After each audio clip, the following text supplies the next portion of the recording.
इदम श्री सद्गुरुवे नमः। जन्म शताब्दी पुस्तक माला 73। देव संस्कृति त्याग और बलिदान की। परम पूज्य गुरुदेव वंदे माँ की दिव्य प्रेम ऊर्जा अपने अंतस में धारण करते हुए और कृतज्ञता के दिव्य भाव से हमारे जीवन को गुरुदेव की युग दृष्टा की लेखनी ने पूरी तरह बदल दिया। तो गुरु चरणों का ध्यान करेंगे और बस एक ही भावना, thank you thank you thank you. गुरु शक्ति को आभार, गुरु मंडल को आभार, देव मंडल को आभार। और एक ही प्रार्थना कि जिस तरह हमारा जीवन बदल रहा है उस तरह इस ब्रह्मांड में सभी का जीवन बदल जाए। और ये जो दिव्य भावनाएं परम पूज्य गुरुदेव की, ये जो लेखनी हमारे अंतस में हिलोरे दे रही है, इन हिलोरों का जो प्रकाश है, ये जो तरंगे हमारे अंदर आ रही हैं, ये विश्वव्यापी बन जाए और हम अपना कर्तव्य कर्म, आत्मा के प्रति जो अपना कर्तव्य कर्म है वो निभाएं। और इसी क्रम में कल गुरुदेव समझा रहे थे कि आत्मा के प्रति कर्तव्य कर्म आप कैसे निभाएंगे, उसके लिए क्या करना पड़ेगा, देव संस्कृति का उदय करना पड़ेगा। एक तरीका तो यह है कि एक एक आतंकवादी को पकड़ो, एक एक नेगेटिव इंसान को पकड़ो और डिस्काउंट गोली से उड़ाओ। अब ये बताइए कि हम कहाँ से ढूंढ के लाए नेगेटिव इंसान। अब सबसे पहले तो फिर कबीरदास जी की बात याद आ जाती है, बुरा जो देखन मैं चला, मुझसे बुरा ना कोई। जब पूरे संसार में जाओगे और अगर हम बुराई ही देखते चलेंगे तो हमें हर किसी में बुराई मिल जाएगी। परम पूज्य गुरुदेव ने इसके पिछले बुक नंबर 71 में 72 में ये क्लियर कर दिया कि आप चाहें और अगर आप दोष दृष्टि रखेंगे तो आप भगवान राम में भी कमियां निकाल लेंगे, भगवान कृष्ण में भी निकाल लेंगे, बुद्ध में भी निकाल लेंगे, विवेकानंद में भी निकाल लेंगे। इसलिए आप क्या करें, गुणग्राही दृष्टि रखें। गुणग्राही दृष्टि, जिससे जो समझ में आ रहा है, जिसका जो बढ़िया लग रहा है उसे पिक करो और आगे बढ़ो। उस दृष्टि के हिसाब से गुरुदेव कह रहे थे कि यहाँ पर हमको सीखने की जरूरत है। किनसे? परशुराम जी से सीखने की आवश्यकता है। उन्होंने कहा, उन्होंने संकल्प लिया, मैं इस धरती को असुरों से विहीन कर दूंगा। और 21 बार उन्होंने वो उठाई अपनी तलवार और काट दिए सिर। लेकिन उसका रिजल्ट क्या हुआ? बार बार खड़े हो जाते थे असुर, बार बार असुर खड़े हो जाते थे। रावण के भी 10 सर थे। तो हम अपने भीतर देख लें, हम जब अपनी किसी बुरी आदत पे काम करते हैं और बुरी आदत को हटाकर फेंकने की कोशिश करते हैं, क्या ऐसा नहीं होता वो बार बार खड़ी हो जाती है, बार बार वो आदतें सिर मारने लगती हैं, हम थक जाते हैं, कई बार सालों हो जाते हैं एक एक आदत को हटाने का अभ्यास प्रयास करते हुए। लेकिन we feel helpless, at times we feel helpless, और हम गिव अप करके हीन भावनाओं में चले जाते हैं कि यार ये आदत इतनी गंदी आदत है, ये जा ही नहीं रही, इसको इस पर काम करते करते सालों हो गए और रोना धोना आने लगता है। ऐसा लगता है गुरु के चरणों में गिर जाए, शरणागति का भाव कि गुरु जी क्या करें। और फिर हम ये मान लेते हैं कि हम वैसे ही हैं, हम बुरे ही। प्रॉब्लम कहाँ आ रही है? हम बुरी आदत से लड़ाई कर रहे हैं। हमें करने की आवश्यकता क्या है? उस बुरी आदत पर चिंतन ही नहीं करना, उसके बदले एक अच्छी आदत को धारण करना है। फॉर एग्जाम्पल, अगर हम सुबह जल्दी उठने की आदत अपनाना चाहते हैं तो हम अपने आप से कहते हैं अब हम देर तक नहीं सोएंगे, अब हम देर तक नहीं सोएंगे। और सारे सारे के सारे साम दाम दंड भेद सब अपनाते हैं, क्या कहकर? देर से नहीं सोएंगे। और रात को अपने आप को मैसेज देकर सोते हैं हम कल देर तक नहीं सोएंगे। अब इसमें देर शब्द भी है, नई शब्द भी है और सोएंगे शब्द भी है। ना इसमें सविता है, ना इसमें उगता हुआ सूर्य है, ना इसमें उठने की बात की गई है। हम अपने को बता ही नहीं रहे। आइडियली हमें करना क्या है कि हमें एक दैवीय आदत अपनानी है। हमें विजुलाइज करना है, हम तो सुबह सविता देवता के साथ खेलते हैं, हम तो सुबह सुबह उठ जाते हैं और सविता देवता की तरंगों के साथ, उस ऊषा के साथ, उस दिव्यता के साथ आनंद लेते हैं।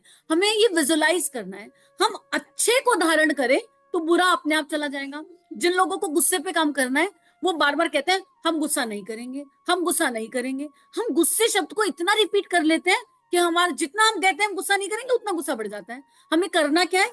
हमें ये कहना है मुस्कुराते हुए, हम तो हैप्पी बीइंग है, हम तो शांति रहते हैं, हम तो शांति रहते हैं। हमें गुस्से शब्द के बारे में चिंतन ही नहीं करना। यही गुरुदेव बता रहे थे कि परशुराम जी को ये समझ में आया तो उन्होंने क्या किया? उन्होंने फावड़ा उठाया और कुल्हाड़ी फेंक दी। उन्होंने कहा अब मैं क्या करूंगा? खोदूंगा। कहाँ खोदूंगा? अपने भीतर खोदूंगा। अब हमें अपने भीतर खोदने की आवश्यकता है और वहां क्या लगाना है? दैवीय संस्कार लगाने हैं। जो दैवीय संस्कारों के बीज हम डाल देंगे और उसके बाद गायत्री मंत्र से, राम नाम से, राधा नाम से, महामृत्युंजय मंत्र से, निराकार से, साकार से, ईश्वर से, अल्लाह से, जो अच्छा लगता हो उससे उसको खाद पानी देंगे। बीज लगा के छोड़ने से काम नहीं बनता है, उसको उपासना के माध्यम से नर्चर करना पड़ता है। और फिर डेट नहीं ढूंढेंगे। अगर किसी ने एप्पल का बीज लगाया और वो ये सोचे कि ये कल वृक्ष बन जाए, ये पॉसिबल है क्या? एप्पल का बीज तुमने लगाया है, तुमको उसको नर्चर करना पड़ेगा, खाद पानी देना पड़ेगा। आम का अपना समय पकने का, एप्पल का अपना है, जामुन का अपना है, हर चीज का पकने का अपना समय है। अब कोई एक संस्कार, कोई एक आदत मेरे अंदर कितनी पुरानी है, मुझे क्या पता कौन से जन्म से लेकर आए हैं वो आदत। हमने हर योनि का जीवन जिया है। हम कभी मछली थे, कभी मगरमच्छ थे, और कभी हाथी रहे होंगे, कभी घोड़ा रहे होंगे, कभी मक्खी रहे होंगे, पता नहीं कितने जन्म, कितनी योनियां। तो कोई एक पर्टिकुलर हैबिट, कोई एक पर्टिकुलर संस्कार अगर हम में है, वी डोंट नो कितनी लाइफ्स का है, तो हम क्यों चाहते हैं कि वो एक दिन में ठीक हो जाए। और अगर कोई इस जन्म की आदत है, तो एक आदत बनने में 8-10 साल लगते हैं। मान लो तुम्हें किसी से लड़ने की आदत पड़ी है, तो पहले दिन तो लड़े नहीं होंगे मिलकर, पहले दोस्ती हुई होगी, यारी हुई होगी, मित्रता हुई होगी, फिर तुम्हारे मन की बात उसने नहीं मानी होगी, फिर कहीं जाके कलह और लड़ाई हुई होगी, सीधी बात है। तो यानी लड़ाई तक आने के लिए एक पर्टिकुलर टाइम लगा, 8 साल 10 साल। तो कम से कम उस आदत को ठीक करने के लिए 8-10 महीने तो दो, अपने आप को समय तो दो। इतनी घाई घाई क्यों करनी है, सब कुछ आज ही क्यों करना है। और मान लीजिए सब कुछ आज हो गया, तो बन गया भ्रम, बन गया भगवान, अब क्या करोगे। बन गए भगवान, हमको क्या, हम ये अपने आप से ये पूछे कि हमें इतनी जल्दी किस चीज की है, हमें इतनी जल्दी करके क्या करना है, क्या हमें भगवान बनना है। क्या करेंगे भगवान बन के, बोर हो जाएंगे। भगवान भी तो बोर हो गए, ऊपर बैठ के बोर हो रहे, तभी तो हमसे बात करने नीचे आ गए उतर कर। तो भगवान का काम और भगवान का नाम, ये दो काम। और इसी में देव संस्कृति का उदय छुपा हुआ है। देव संस्कृति का उदय किसमें है, देवताओं के जागरण में। देवता कहाँ जागेंगे, क्या ऊपर से आकाश से किसी लोक से ऊपर निकल निकल के अप्सराएं आएंगी और देवता आएंगे, वो मुकुटधारी और वो स्वर्णधारी, पता नहीं कौन कौन सी इमेजिनेशन है, वो नीचे उतर कर आएंगे क्या, नहीं। हम सबके भीतर एक देवता छुपा है। हम सबके भीतर, देवता मतलब देने वाला, हम सबके भीतर पंच तत्व हैं। प्रकृति से बने हम, पंच तत्वों से बने हैं। पंच तत्व क्या करते हैं, ये मत कहना पंच तत्व नहीं पता, जिन्हें नहीं पता पिछला स्वाध्याय सुन लो, पर इन शॉर्ट बता देती हूँ। पंच तत्व, फायर, अग्नि तत्व, वायु तत्व, आकाश तत्व, धरती तत्व और जल तत्व, ये पांचों एलिमेंट क्या कर रहे हैं, केवल दे रहे हैं। इसके अलावा आज तक इन्होंने हमसे कुछ मांगा ही नहीं, नेवर एवर कुछ नहीं मांगा, दे रहे हैं। और हम इन्हीं 5 एलिमेंट्स के बने हुए हैं। तो यानी देना हमारा मूल संस्कार है, हम भूल गए बस। तो देवता तो हमारे भीतर है, बस उसको जगाने का नाम भारतीय संस्कृति है, उसको जगाने का नाम ये यात्रा है। कौन सी यात्रा, साधना की यात्रा। उपासना तो पास बैठना हो गया, साधना इज रिफाइनिंग। साधना वो कुल्हाड़ी है जिसको खोद में, जिसमें हमें अपनी देह रूपी पंजर की, इस अस्थि पंजर की खुदाई करनी है। अब ऐसी वाली खुदाई करने की नहीं कह रही कल उठाओ चाकू और काट डालो, खुदाई करने के लिए बोला क्या है, काट पीट मचा दो, खून ही निकलेगा, कुछ नहीं निकलेगा उससे। ऐसी खुदाई जिसमें हम मुस्कुराते हैं, खिलखिलाते हैं और अपनी भावनाओं की चौकीदारी करते हैं, अपनी विचारणाओं की चौकीदारी करते हैं, उस खुदाई की बात की जा रही है। और वो खुदाई करके जगह बनेगी, तो उसमें फटाफट फटाफट देव या बीज डाल दो। एक एक अच्छी आदत आज उठा ली और फिर उस पर काम किया 40 दिन। फिर छोटी छोटी आदतें, अगर आप पानी नहीं पीते ना, तो फिर ये भी एक अच्छी आदत है कि अब हम एप्रोप्रिएट पानी पिएंगे। क्यों, आप देह रूपी मंदिर का ध्यान रख रहे हैं। कुछ बहुत बड़े तीर मारने की जरूरत नहीं है मित्रों, बहुत बड़ा बड़ा बड़ा सोचकर हम छोटा भूल जाते हैं। सिंपल लिविंग, हाई थिंकिंग, छोटे छोटे संकल्प जो हमें कंट्रीब्यूट करें इमोशनली, मेंटली, फिजिकली, सोशली और फाइनेंशियली। कोई प्रतिभा अंदर छुपी बैठी है जिसको कभी नर्चर नहीं किया, जीवन बीत गया और पता है कि प्रतिभा है, रोज 15 मिनट उस प्रतिभा पे दे दो, 5 गायत्री मंत्र और प्रतिभा पे 15 मिनट। आप देखोगे धीरे धीरे धीरे धीरे वो प्रतिभा स्किल सेट बढ़ जाएगा। और जब वो बढ़ेगा तो वो आपको कितना खूबसूरती से कंट्रीब्यूट करेगा। पहली बार में कोई परफेक्ट नहीं होता। चैनल पर जाकर पहला वीडियो सुन लेना, पता चल जाएगा आज के वीडियो में और पहले वीडियो में अंतर। पहली बार में कोई परफेक्ट नहीं होता, इट इज अ जर्नी। हम सब लोग ग्रो कर रहे हैं, हम सब लोग स्टेप बाय स्टेप धीरे धीरे चीजों को सीख रहे हैं। और अब से 5 साल बाद का एक वीडियो सुन लेना, आपको जमीन आसमान का अंतर मिल जाएगा। आप वो समझ जाएंगे कि how the growth is happening, क्योंकि हम सब साथ हैं, साथ सीख रहे हैं। इसी सीखने की यात्रा पर गुरुदेव ले जा रहे हैं। और वही गुरुदेव फिर हमें भगवान श्री राम के पास ले गए और फिर अयोध्या के पास ले गए। और गुरुदेव कह रहे हैं अयोध्या में क्या हुआ, अयोध्या वासी ये समझ गए कि एक एक असुर को नहीं मारा जा सकता, अपने भीतर के देवता को जागृत कर ले और राम का सहयोग कर दे। अपने भीतर के देवता का जागरण करें और राम जब आवाज लगाए तो हम दौड़े दौड़े चले जाएं। तो इस समय राम और श्री राम के युग दृष्टा, तपोनिष्ठ, वेद मूर्ति पंडित श्री राम शर्मा आचार्य हम सबको आवाज लगा रहे हैं, हम तैयार हैं। और वो ये नहीं कह रहे कि घर छोड़कर आ जाओ, भाग जाओ, हिमालय में चले जाओ, जंगलों में चले जाओ। वो कह रहे हैं जहां हो उस जगह को अयोध्या बना लो, अपने घर को मंदिर बना लो। पहले देह रूपी घर को मंदिर बनाने की आवश्यकता है, उसके बाद विचारों में गायत्री को लाने की आवश्यकता है, गायत्री की लर्निंग्स को, वैल्यूज और प्रिंसिपल्स को लाने की आवश्यकता है। इतना हो गया तो घर अपने आप स्वर्ग बन जाएगा, अपने आप मंदिर बन जाएगा। परिवार का निर्माण, और परिवार से समाज बनता है, और समाज से गांव बनता है, शहर बनता है, देश बनता है, और वहीं से वसुधैव कुटुंबकम होता है। कब किसको कितना कंट्रीब्यूट करेंगे पता नहीं चलेगा। गुरुदेव लिखते हैं, अयोध्या में देव संस्कृति का उदय आरंभ हो गया। आसुरी संस्कृति से मुकाबला करने वाली देव संस्कृति का उदय कैसे हुआ? वास्तव में अयोध्या में लंका के विरुद्ध मोर्चाबंदी शुरू हो गई थी। कैसे हुई थी बेटे? वे परंपराएं आरंभ की गई थी जिनको देख करके दूसरों की हिम्मत बढ़ती है, हौसले बढ़ते हैं। हौसला बढ़ाने के लिए बेटे व्याख्यान एक तरीका तो है, और हम काम में भी लाते हैं, लेकिन प्रारंभिक तरीका है उपदेश करना और शिक्षण करना। ये ठीक है, प्रारंभिक जानकारी के लिए ये अच्छा भी है, लेकिन उपदेश करने से, व्याख्यान देने से प्रेरणा नहीं मिलती, दिशाएं नहीं मिलती, आवेश नहीं आते, उत्साह नहीं बढ़ते, जीवन नहीं आते, जोश नहीं आते। तो सत्संग से गुरुजी? नहीं बेटे, सत्संग से भी नहीं। और कलम से गुरुजी? कलम तो आप बहुत अच्छी लिखते हैं बेटे, हम अभी और भी लिखेंगे, और भी अच्छा लिखेंगे। पर अगर आपका ये ख्याल है कि कलम से लिख करके आप अपना काम चला सकते हैं, तो अगर ऐसी बात रही होती तो अब तक संपन्न लोगों ने ये काम जो दुनिया चाहती है बना सकते हैं। अखबार प्रतिदिन लाखों की संख्या में छपते हैं। जापान शिकागो में एक एक अखबार करीब 50-50 लाख रोज छपता है। अपने हिंदुस्तान में सबको मिलाकर 50 लाख तादाद होगी। एक ही अखबार जब इतना छपता है तो इतने आदमियों तक एक ही विचार एक दिन में पहुंच जाते होंगे। हाँ बेटे, 50 लाख आदमियों तक अखबार के विचार एक ही दिन में पहुंच जाते हैं। लेकिन अगर कलम की दृष्टि से और छापे खाने की दृष्टि से लोगों का विचार परिवर्तन होता रहा होगा तो वह हमने कब का कर लिया होता। मित्रों, ये एक बहुत महत्वपूर्ण पैराग्राफ है और समय थोड़ा शायद ज्यादा लग सकता है, हमारी 15 मिनट की सीमा ब्रेक हो जाए, लेकिन अब हम प्रेम में ना सीमाओं से परे जा रहे हैं। गुरुदेव ये लिख रहे हैं, यहाँ पर हम क्या कहते हैं इसे? स्वाध्याय। स्वाध्याय का अर्थ क्या होता है? स्व का अध्ययन, आत्मा का अध्ययन। यानी हमने संतों की, ऋषियों की लेखनी को पढ़ा, उसका चिंतन किया, उसका मनन किया, और ये फाइंड आउट किया कि इस लेखनी में और हम में गैप कहाँ है, और उस गैप को फिल करने का नाम है साधना। उस गैप को फिल करने के लिए टूल्स निकालना, उस गैप को फिल करने के लिए आइडिया बॉक्स से आइडिया निकालना। बाहर से नहीं आएंगे, अंदर से आएंगे, और सबके गुण कर्म स्वभाव अलग अलग हैं, तो सबको सोचना पड़ेगा हमारे बीच में और इस लेखनी के बीच में गैप कहाँ है। उस गैप को फिल करने का नाम है स्वाध्याय। तो जब भी हम ये स्वाध्याय करते हैं समूह के साथ, हर कोई अपनी अपनी कॉपी जांचता है। स्वाध्याय पर चिंतन नहीं होता। अगर आप कोई स्वाध्याय कर रहे हैं और उसको करते हुए आपके दिमाग में कोई छवि आ गई, अरे ये व्यक्ति ऐसा करता है, तो वो स्वाध्याय नहीं हुआ, वो व्याख्यान की ऊर्जा पर जा सकता है। स्वाध्याय का मतलब होता है अपनी आत्मा का अपलिफ्टमेंट, आत्मा का निर्माण, आत्मा का सुधार। तो गुरुदेव कह रहे हैं कि व्याख्यान इंपॉर्टेंट है, व्याख्यान महत्वपूर्ण है, लेकिन व्याख्यान से दुनिया को बदला नहीं जा सकता। परम पूज्य गुरुदेव कह रहे हैं कि मैं लेखक नहीं हूं। अगर मैंने केवल लेखक होता मैं, तो मैं कई लेखक, एक तो लेखक ना प्रैक्टिकली भी सोचो, कोई एक लेखक होता तो जीवन भर में 10 किताबें लिख देता, 20 लिख देता, 25 लिख देता, 50 लिख देता। 3200 किताबें लिख सकता है क्या कोई?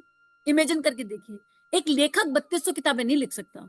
गुरुदेव ने क्या किया? अपने जीवन को लेबोरेटरी बनाया, अपने जीवन में एक्सपेरिमेंट किए, और फिर उन एक्सपेरिमेंट, उन अनुभवों को लिखना शुरू किया। गुरुदेव ने 24 लाख के 24 अनुष्ठान करने के बाद, स्वतंत्रता सेनानी की भूमिका निभाने के बाद ये लेखनी उठाई। और ये लेखनी बौद्धिक क्षमता नहीं है, ये उनके प्रेम की लेखनी है। जैसे जब भगवान से प्रेम हो जाता है, ये बात पहले भी आई है, तो वो प्रेम कैसे रंग लाता है? कबीर को ईश्वर से प्रेम हुआ, कबीर के दोहों ने जन्म ले लिया। मीरा को गिरधर से प्रेम हुआ, तो क्या हुआ? मीरा के पद आ गए। तुलसी को प्रेम हुआ राम से, तो श्री रामचरितमानस ने जन्म ले लिया। ये प्रेम से जन्मी है। परम पूज्य गुरुदेव को दादा गुरुदेव और गायत्री माता से प्रेम हुआ, तो ये वेद सरल रूप में हमारे सामने आ गए। कैसे? 3200 किताबों के रूप में। ये प्रेम लेखनी है, और इसलिए हमारे दिमाग को नहीं स्पर्श करती, हमारी आत्मा को, हमारी भावनाओं को स्पर्श करती है। ये जादू है गुरुदेव की लेखनी में। बाकी लेखक हैं, हो सकते हैं, मुझे बाकियों का नहीं पता, पर मैंने जब इसको पढ़ा, इसको जाना, इसको समझा, तो आंख से आंसू कैसे आ सकते हैं? एक बुक पढ़ते हुए आंख से आंसू कहां से आ जाते हैं? क्योंकि उन्होंने जब ये लिखा तो उनके मन में एक ही भावना थी, मेरी संतान, मेरे बच्चे जो इसे पढ़ेंगे और पढ़कर इसका चिंतन करेंगे, उनके जीवन में परिवर्तन आ जाएगा। गुरुदेव ने एग्जाम्पल दिया कि अगर मैं लेखक होता और ये लेखनी होती तो फिर मुझे जरूरत ही नहीं थी, अखबार कर तो रहे काम में, रोज एक आर्टिकल अखबार में भी डाल देता तो भी काम हो जाता। भाई इतने अखबार रोज छप रहे हैं, उनमें अच्छी न्यूज भी तो आती है, लेकिन लोगों का परिवर्तन नहीं हो पा रहा। तो अगर हमें किसी का परिवर्तन करना है तो हमें उस चीज का अभ्यास प्रयास करना होगा, हमें उस चीज को जीना होगा, और फिर आराधना अपने आप होने लगेगी।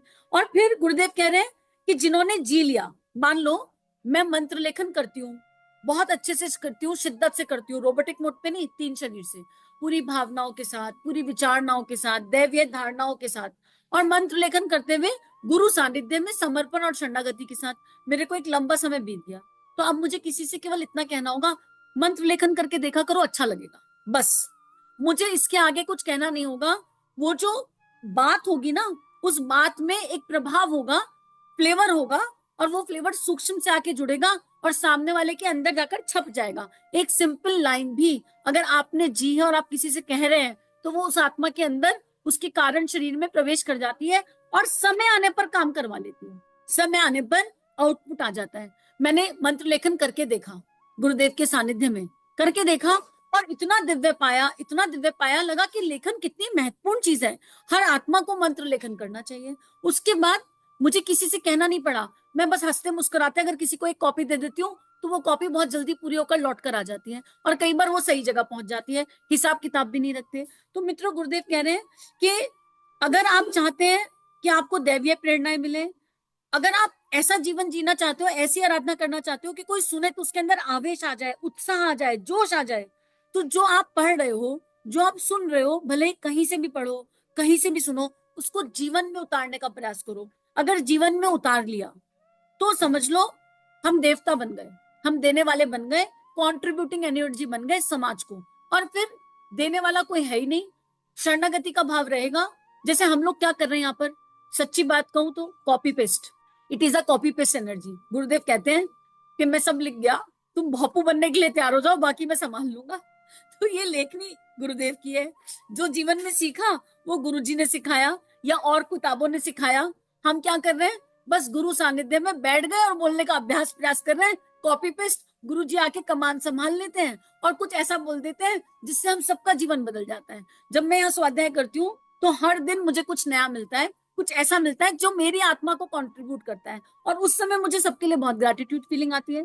तो आज हम एक संकल्प लें कि हम कोई एक चीज उठाएंगे जिसमें हम स्थित हो जाएंगे, और ऐसा मतलब master of jack of all master of none ऐसा नहीं, कोई एक साधना, कोई एक उपासना, चाहे वो 5 मिनट की हो, पर ऐसी हो जिसको करते ही हमारे आंसू गिर जाए, जिसको अभ्यास करते करते हमारी आत्मा में आनंद के रंग भर जाए।